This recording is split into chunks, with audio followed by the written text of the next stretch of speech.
Michael Thomas or Chris Olave? Oh boy. Who are we going to have more stock of in fantasy football this year? Again, the question is not who's going to score more points, but based on their ADP, who will we have more stock of in fantasy football this year? If we look at ADP according to Fantasy Pros, Michael Thomas, the wide receiver 33 off the board. Chris Olave, the wide receiver 47. Underdog ADP right now, Michael Thomas, wide receiver 31 off the board. Chris Olave, wide receiver 44. So we have to decide, Badake, who we're going to have more stock of this year in our drafts. I'm going to let you go first. Who are you taking more of, Chris Olave or Michael Thomas? I cannot believe I am going to say this, but I am going to be taking Michael Thomas. And if you guys have been following the channel for a long time, whether it's in Dynasty or Redraft, we have both been off Michael Thomas purely because we had no idea what the hell was happening with that ankle injury. Yeah. You know, the whole time it was almost a two-year rehab process, and only weeks now, probably a week and a half ago since training camp has started. Yeah. This is the first time we finally are seeing Michael Thomas running routes, catching balls at practice, looking healthy finally. And it's not that we were off Michael Thomas based off his talent. We still believe he's talented, but we still believe he can definitely produce what he can produce, what he's done before.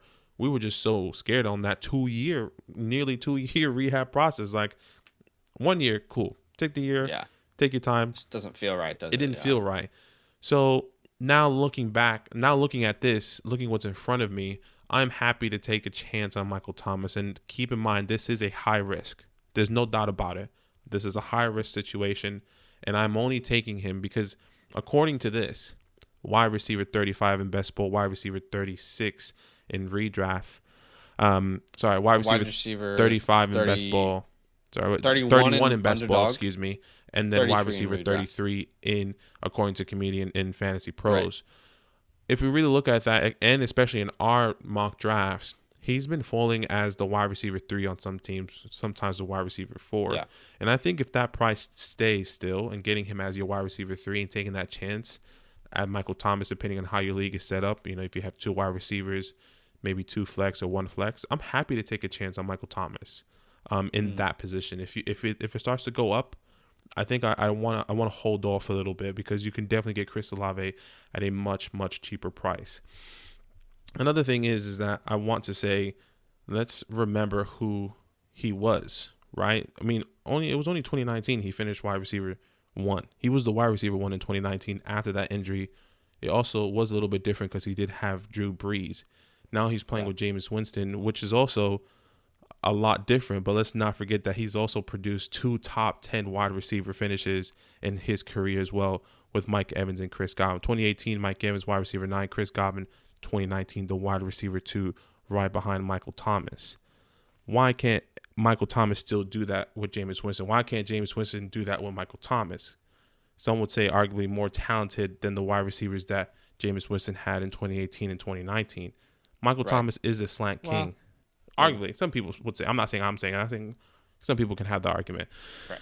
Why can't Jameis Winston do that same thing with Michael Thomas? Once again, the slant king. A little bit different. I know a lot of people saying, well, Jameis Winston used to throw those deep bomb balls. He's not super accurate.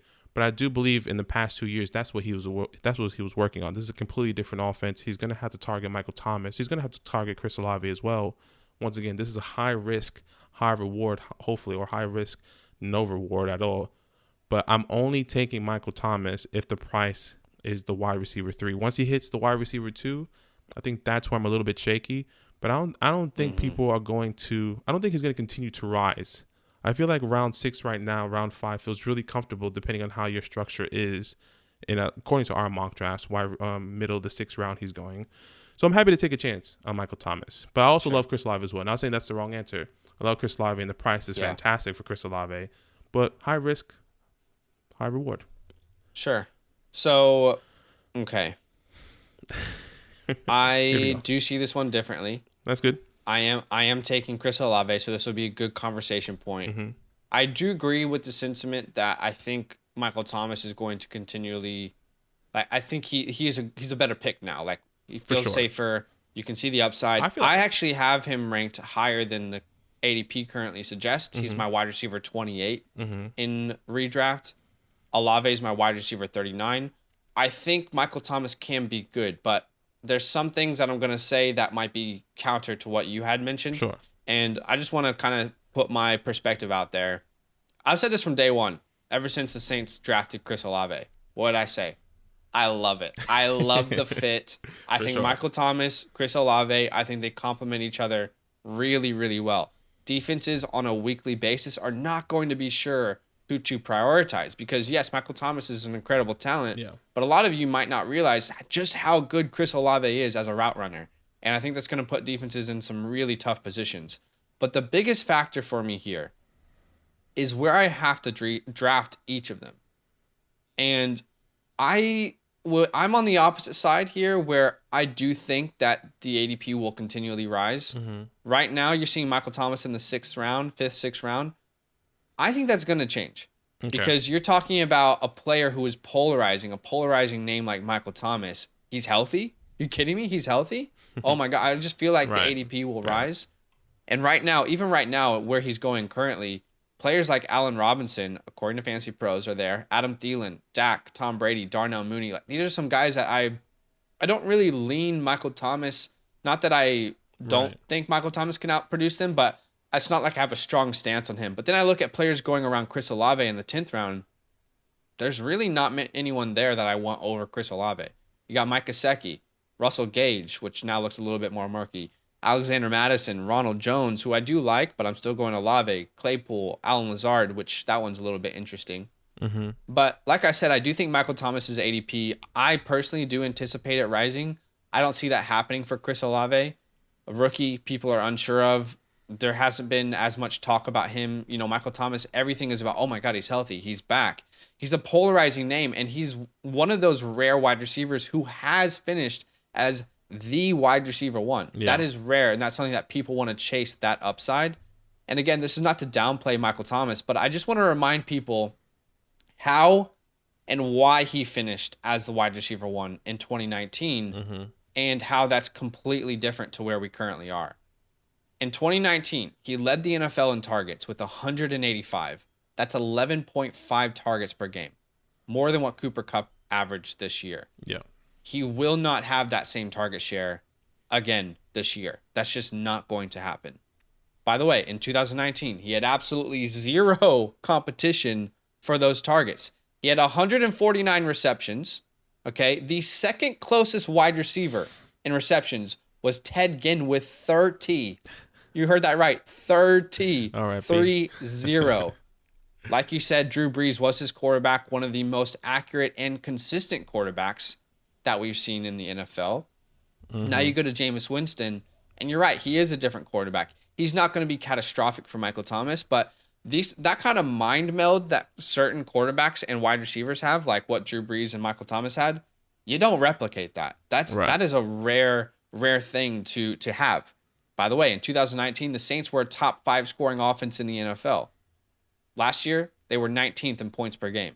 I think they're going to be better, but this team is not a top 5 elite offense anymore. You're not going to see as many scoring opportunities that Michael Thomas saw in 2019. And lastly, the ankles. It's really, really good that he's healthy. It's really the ankle, excuse me. It's great that he's healthy. Took him 2 years. It's really good that he's back to this point. However, I don't think he's going to be the same exact player anyway. Yeah. You're probably going to get 70 to 80% of what he was in the past, and that's still a really, really good wide receiver. But again, I think most people who are drafting him are saying, well, he was the wide receiver one before. Exactly. Yeah, but again, review what I just mentioned. That's not at all the scenario that he's currently in. It's completely different. Even the coach is different. So, and there was no upcoming rookie that you just spent a first-round pick on that you went into the first round for. So it's a different scenario here. And you guys know me. I mean, I'm a sucker for the unknowns, the late round ADP, the guy who could pop off as a rookie. And I think Olave, I said this on our Dynasty channel, I've been in teams that I'm a win now. I love Jameson Williams, but I've been taking Olave over Jameson Williams because I think he can produce year one and be a really good fantasy asset for you. So I really love the late round. Let's see what happens. And by the way, typically guys like Olave and these rookies who are drafted in the first round, around like weeks 5 to 6 to 7, you're going to start seeing them prioritized in a way that you hadn't seen before.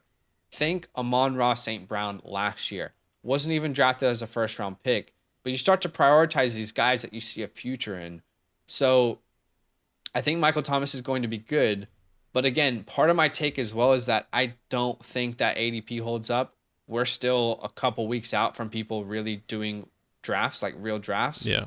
And I think you're going to see his ADP continually rise. I don't think that's going to happen with Olave. But even if it sticks where it is right now, I prefer Olave around round 10, where the players are around him than where MT is going. So I'm going to go Chris Olave. But again, it's not to say that Michael Thomas won't be good. There's definitely there's a lot. I just want to take Olave there. Yeah. There's definitely, once again, high risk, high reward. There's a lot of good points that you definitely said there. And I think I just want to emphasize this again. The only way I'm taking Michael Thomas, once he hits the wide receiver 2 caliber, like that wide receiver 2 range, I'm passing up on him. Yeah. Because I think once it gets to that price, you're banking on a lot of that production to happen again. And as a wide receiver 3 on my team, like I said in the past mock drafts, we've seen him go as wide receiver 3, even wide receiver 4. And this was about a week ago now, right when the hype was happening. So we'll probably get more information as the season comes after this video releases, and we'll kind of get a new ADP. But, once again, just really want to highly emphasize, I'm not taking him as a wide receiver 2 on my team. Wide receiver 3 only, high risk, high reward. Once again, plenty of good things that you definitely said there. But why not take a risk on a guy? Once again, did finish wide receiver 1. Jameis does know how to produce at least top 10 wide receiver. Does it happen again this year? Michael Thomas been off the field for 2 years. I'm happy to take a chance on him. Maybe he finished as a wide receiver 12 as your wide receiver 3. Does he finish as a wide receiver 15 as your wide receiver 3, or wide receiver 20 as your wide receiver 3? I think that's a really good value that you could potentially get from Michael Thomas. So if he can fall in the range from 12 to 20, I think that's pretty safe to say, well, he did his job. Right. Yeah. And everything in fantasy is value based off where you take someone and how much it costs. So let's see if his ADP holds up. If it holds up, I will have more stock of him. But just at the moment, even in underdog drafts, I mean, I have such a high percentage of Olave. Yeah, there's so much. They take Michael Thomas so early in best ball. At least the ones that I've seen, the ones that I've been a part of. He go really early. He goes to that wide receiver 2 point, and I'm just like, I can't do it. But yeah, I do. Speaking of best ball, if you guys want to draft with us on Underdog, we are new to best ball space as well. So if you're new, don't worry. I mean, let's draft together. You can use our promo code LAND at underdogfantasy.com. There's a sign up link in the description, and your deposit will be matched up to $100. So Underdog is a really good place to kind of do best ball drafts and kind of just feel out the season, get into it. So comment down below. Let us know what you're doing here. Are you going Michael Thomas, Chris Olave? Let us know. Yo, what's good? Thanks for watching. We got a lot more videos. A lot more. If you want more videos. Watch now, it. You can also subscribe. Right now. If you want to. You need to. And lastly, don't forget that you can sign up to support the show and get exclusive content by going to patreon.com/FantasyLandFam.